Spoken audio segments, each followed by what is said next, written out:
Souka d'Afiyut Chet.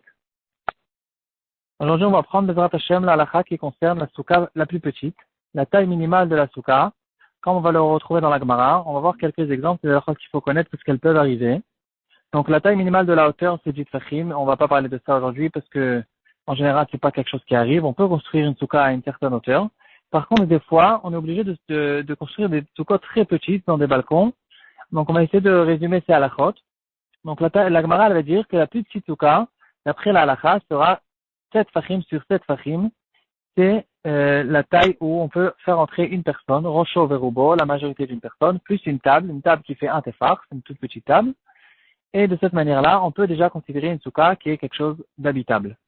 Alors, on sait que pour une maison, quand la Torah elle dit en général une maison, il y a beaucoup d'halakhot. On a vu au début de la Masechet une dizaine d'exemples. Qu'est-ce que c'est une maison? Là-bas, ce sera 4 amot sur 4 amot. C'est quelque chose de 2 sur 2 mètres. Par contre, dans la souka, il n'y a pas besoin que ce soit un une maison, mais il faut que ce soit quelque chose qui est quand même habitable, de manière provisoire.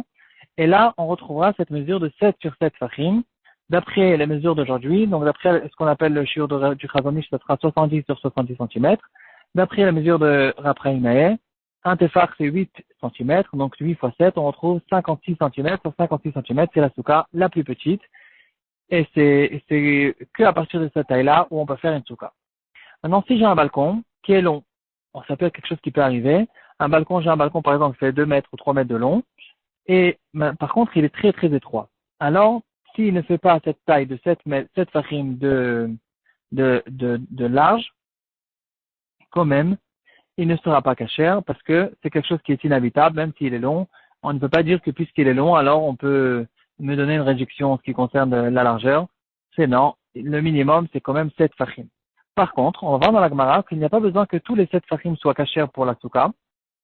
On peut avoir une souka qui fait que 4 fachim de large en tant que souka kshera, et quand même, si j'ai quand même encore 3 fachim de souka psula, d'un srar pasoul qu'il y a au-dessus de ma tête, quand même je peux compléter ça dans la souka. Et la raison elle est très simple, parce que du moment que j'ai une place pour m'asseoir, et c'est quelque chose qui est habitable, et mis à part ça, j'ai 4 tfachim qui est la majorité de la souka du srar kasher. Or, on sait que le srar pasoul, il est possible qu'à partir de 4 tfachim. Donc, si j'ai pas 4 tfachim de srar pasoul, je peux compléter ce srar avec la souka qui est psoula. On va donner un exemple, on va mieux comprendre. La Gemara, elle va nous donner une règle générale. Quand j'ai de l'air, quand j'ai un endroit où il n'y a pas de srar au-dessus de ma tête, dans la souka, c'est déjà possible à partir de 3 tfachim, comme on le sait, de manière générale. 3 tfachim, c'est la voûte. C'est moins que 3 tfachim, c'est quelque chose qui n'existe pas. Donc, si j'ai un trou dans la souka qui fait moins que 3 tfachim, c'est pas, la souka ne devient pas pasoul à cause de ça. Je peux utiliser toute la souka, il n'y a aucun problème. Si c'est plus que 3 tfachim, sur tout le long de la souka, dans ce cas-là, ce sera problématique parce que j'ai déjà 2 soukot. La souka, elle a été coupée en 2 et donc des fois, j'aurai un problème avec les tfanot parce que j'aurai plus les tfanot. Et quoi qu'il en soit, à cet endroit-là, on ne peut plus considérer ça comme une souka. Même si j'ai, par exemple, la souka, elle est fermée de tous les côtés et il me reste 3 tfanot de chaque côté de la souka, c'est quand même considéré comme 2 soukot et au milieu, là où il y a plus que 3 tfachim, je ne peux pas m'asseoir. Ça, c'est en ce qui concerne l'air, le vent, pas le vent, un endroit vide, du vide. Par contre, si j'ai un endroit de srar pasoul, là, la halakha sera que c'est qu'à partir de 4 tfachim que la souka deviendra pasoul. Tant qu'il n'y a pas 4 tfachim, si j'ai 3 tfachim et demi, c'est encore kasher. On peut considérer toute la souka comme une souka qui est kasher. Et même, il y aura certaines halakhot, donc peut-être pour m'asseoir, j'ai plus en tête maintenant, est-ce que je peux m'asseoir en dessous ou pas, il doit y avoir une marloquette là-dessus ou quelque chose comme ça. Mais si j'ai du srar pasoul moins que 3 tfachim, dans ce cas-là, bien sûr, c'est clair que je peux même m'asseoir en dessous, manger en dessous, dormir en dessous, et la souka, il n'y a aucun problème, et même en dessous de cet endroit-là, il n'y aura pas de problème. C'est des halakhot qu'on peut retrouver dans le Shulchan Aruch, Tavresh Lamed, Lamed Aleph, Lamed Bet. Donc maintenant, on revient en fait au cas du balcon. Si j'ai un balcon qui fait, par exemple, on va essayer de donner un exemple, mon balcon il fait 70 cm, donc il a la bonne taille. Par contre, moi qui habite au 2e étage, au 1er étage, j'ai une gouttière qui dépasse au-dessus de mon balcon, qui prend encore 20 cm de ma souka. Donc on sait que la gouttière, la souka elle doit être en dessous du ciel. Et j'ai maintenant une gouttière au-dessus, même si elle est beaucoup plus haute, elle peut être au 6e étage, elle me dérange pas maintenant pour ma souka. Ou bien j'ai quelque chose qui dépasse, ou un autre balcon de quelqu'un d'autre qui dépasse sur la moitié de mon balcon, et je me retrouve maintenant avec même les pauvres 7 fachim que j'avais dans mon balcon, et ils ont été rétrécis encore plus, et je me retrouve maintenant qu'avec 5 tfachim. Alors, est-ce que cette souka est cachère ou pas?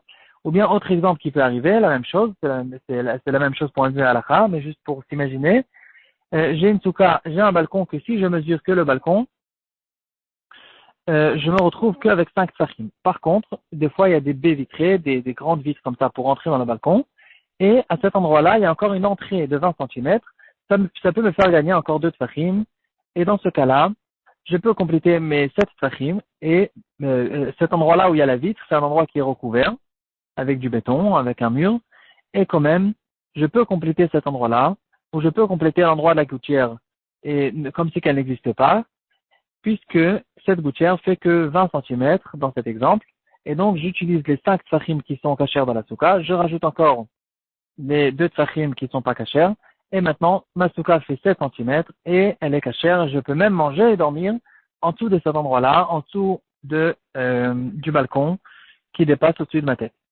Maintenant, qu'est-ce qui se passe si j'ai un balcon qui dépasse plus que 4 tfachim? Et ma souka, elle est très petite. Alors, ça peut être dans deux cas. Ou bien ma souka, elle est trop petite et j'ai envie de la rendre cachère parce que j'ai quand même, par exemple, j'ai 5 tfachim, j'ai 5 tfachim de souka, et j'ai un balcon maintenant qui dépasse au-dessus de ma souka, beaucoup plus que 5 tfachim. C'est un grand balcon qui fait maintenant, on va dire, 20 tfachim de large. Et en tout cas, ce balcon, il dépasse au-dessus de ma souka et il me rend pas sous cette souka et je peux pas l'utiliser, je peux pas compléter en disant j'utilise maintenant que 2 tfachim entre lui et j'aurai mes 7 tfachim parce que ici j'ai un schar pasoul de 4, plus que 4 tfachim. Ça me rend pasoul ma souka parce qu'elle est trop petite. Ou bien un autre cas, j'ai une souka qui est assez grande, elle fait 7 tfachim et j'ai envie d'agrandir encore un petit peu, je veux gagner chaque centimètre et je veux maintenant gagner encore 20 centimètres. Est-ce que c'est quelque chose qui est possible ou pas?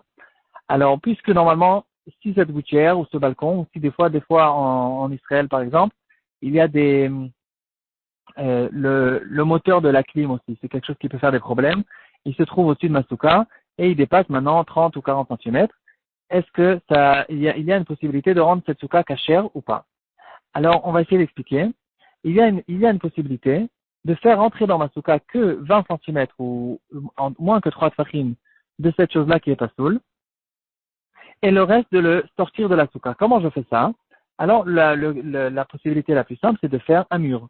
C'est-à-dire, je fais un mur à cet endroit-là, à l'endroit qui est en dessous du balcon du voisin. Je fais rentrer dans ma souka que 20 centimètres du strar pasoul, que 20 centimètres du béton qui se trouve au-dessus de ma tête. Et dans ce cas-là, j'aurai une souka qui fait maintenant 7 fachim, dont il n'y a que 2 tfachim, entre ces 7, dans ces 7 tfachim, il n'y aura que 2 tfachim qui ne sont pas cachers, et c'est bon, la souka, elle est cachère. Il y a une autre possibilité que les poskim ramènent, c'est de faire aussi une sourate à pétard. Si je veux pas faire un mur parce que ça me dérange, par exemple, je veux faire asseoir les petits enfants ou les femmes qui ne sont pas chayav de souka, je veux quand même garder mon balcon sans faire un mur au milieu du balcon. Dans ce cas-là, on pourra faire une sourate à pétard. Certains poskim diront qu'il faut faire quand même un petit mur, mais c'est quand même une possibilité dans certains cas. Il faudra demander à un rave. Chaque cas, il est à part. Et en tout cas, il y a quand même certaines possibilités de me faire gagner encore quelques centimètres dans ma souka, de m'agrandir un petit peu ma souka en faisant une sourate à pétard et en faisant rentrer, entre guillemets, que 2 tfachim de strar pasoul dans ma souka et sortir derrière la sourate à pétard le reste de la souka. Et dans ce cas-là, je pourrais considérer que j'ai maintenant mes 5 tfachim kasher, mes 2 tfachim pasoul et j'ai mes 7 tfachim de souka kshera. Et dans ce cas-là, ce sera kasher. Maintenant, quelque chose de technique.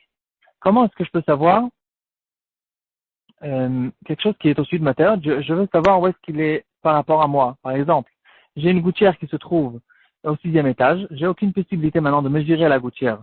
Ou des fois, le mur il n'est pas très très droit. Je veux savoir par rapport à mon sol, à ma souka, où se trouve sa gouttière, jusqu'à où cette gouttière arrive. C'est quelque chose qui est très difficile à savoir. Alors, il y a plusieurs possibilités. Théoriquement, ce qu'on peut faire, c'est quelque chose qui n'est pas très pratique, mais c'est quelque chose qu'on peut faire. Non, premièrement, si on peut faire tenir un fil, c'est-à-dire je mets une ficelle sur la gouttière avec quelque chose qui donne un poids à cette ficelle vers le bas. Dans ce cas-là, ce poids-là, il va tout le temps descendre en fonction de l'attraction terrestre. Il va descendre de manière droite et à cet endroit-là, il va descendre jusqu'à chez moi et je pourrais mesurer jusqu'à où arrive ce poids et à quelle distance du mur se trouve cette gouttière. Si c'est quelque chose qui est impossible, il y a d'autres possibilités. Théoriquement, je peux me coucher par terre, sur mon dos, et prendre un bâton qui est bien droit, et le regarder, et voir si je vois le début du bâton et la fin du bâton, c'est-à-dire il ne faut pas que je voie les côtés du bâton. Il faut que je voie, au fait, tout le bâton. Si par exemple je prends un bâton de balai, il faut que je voie le bâton comme un rond. Je vois que le rond. Si je vois les côtés, ça veut dire que mon bâton il n'est pas droit. Si je vois maintenant que le rond du bâton, ça veut dire que mon bâton il est strictement droit et que sur ce rond-là, c'est-à-dire la tête du bâton, je vois l'endroit de la gouttière. À cet endroit-là, obligatoirement, se trouve la fin de la gouttière et à partir de là, je prends un mètre et je mesure jusqu'au mur, jusqu'à où ça arrive et à quelle distance se trouve cette gouttière. Maintenant, c'est quelque chose qui est un peu difficile. Aujourd'hui, ils vendent aussi certaines machines avec un laser. Je prends le laser. Maintenant, si je prends un laser normal, c'est pas bon parce que si je le tiens avec ma main, je vais le fausser complètement. Je vais le tenir de manière tordue complètement. Il y a un laser qui, vous savez, les bâtons avec les bulles là, pour savoir si les murs ils sont droits, etc. Il y a un truc à l'intérieur qui est comme ça, et en fait le laser il va marcher que quand il est strictement droit. Donc s'il n'est pas droit, il ne va pas marcher. Dans ce cas-là, ce sera aussi une possibilité. C'est peut-être quelque chose qui coûte cher, mais en tout cas c'est quelque chose qu'on peut trouver. Il y a une autre possibilité encore. C'est quelque chose qu'on peut trouver chez ceux qui vérifient les hérouvines. Donc en Israël, on fait beaucoup de hérouvines. En France, c'est quelque chose qui est impossible pratiquement. Et ils ont une possibilité parce qu'il y a besoin de savoir le fil de la Torah Tapetar. Obligatoirement, il est obligé d'être au-dessus on sait que Torah Tapetar, c'est un fil au-dessus et deux bâtons sur les côtés. Maintenant, le fil, il est obligé d'être au-dessus de ces bâtons. Il ne peut pas être sur les côtés parce que sinon c'est pas soul, c'est minatad. Et donc, dans certains cas, on met un fil. Par exemple, on peut accrocher le fil sur deux bâtiments des deux côtés de la rue. Par exemple, je veux couper une rue avec une sourate à pétard, et je veux faire cette ficelle, je vais la mettre assez haut pour ne pas que les camions, etc., ils coupent mon fil, ils me craquent toutes les semaines. Donc, je mets un fil au deuxième étage, au troisième étage, sur des balcons des gens qui me permettent, et en dessous, je mets des petites planches. Ces planches-là, elles vont faire 10 fachim de haut, et on va considérer avec l'halakha de Goudastik que ces planches-là seront les bâtons des Torah Tapetar, les deux linteaux, au fait. Le Torah Tapetar, c'est deux linteaux et un poteau. Donc, le poteau, en fait, c'est le fil. Et les deux linteaux, maintenant, je les mets en dessous du fil. Comment je peux savoir un fil qui se trouve à une hauteur de 5 ou 6 mètres? Comment je peux savoir où je vais déposer maintenant mes bâtons? C'est quelque chose qui est très dur à savoir. Parce que ça trompe beaucoup, des fois. Et donc, ils ont des petites machines avec une sorte de bouteille comme ça spéciale avec un miroir, un truc un peu compliqué. Et ils ont une possibilité au fait de savoir où se trouve ce fil-là. On peut utiliser la même machine pour le même engin, justement pour l'histoire de notre sukkah. C'est quelque chose qui est possible.